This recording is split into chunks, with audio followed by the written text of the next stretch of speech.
ang impeachment laban kay BP Inday Sara, abay agad daw pong titindig si Senador Bato de la Rosa.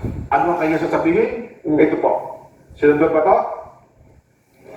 That since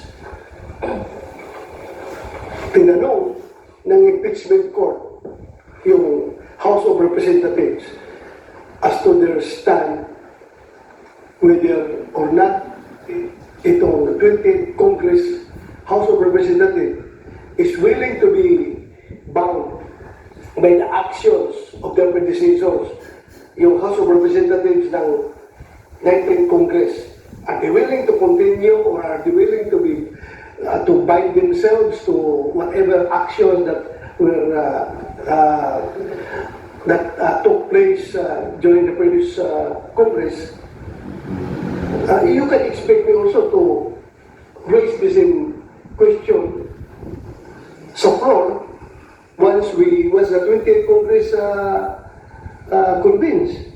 Itatanong ko rin na tinanong natin yung House of Representatives.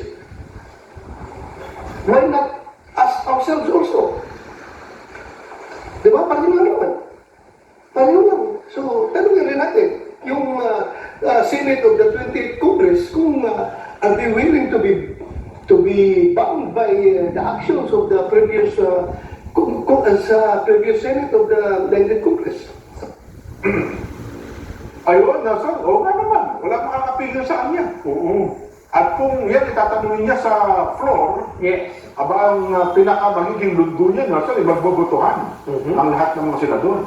Tama. Di ba? Oo. Yun ang May magiging kumilos ng Senado ng isa lang ang may gusto, dalawa, tatlo, apat. collegial body at saka siyempre majority wins. Yes.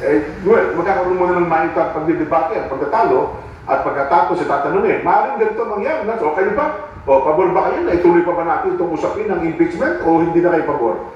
Itaas ang kamay ng pabor, ituloy. At itaas mo ng kamay ng hindi pabor, itigil na to.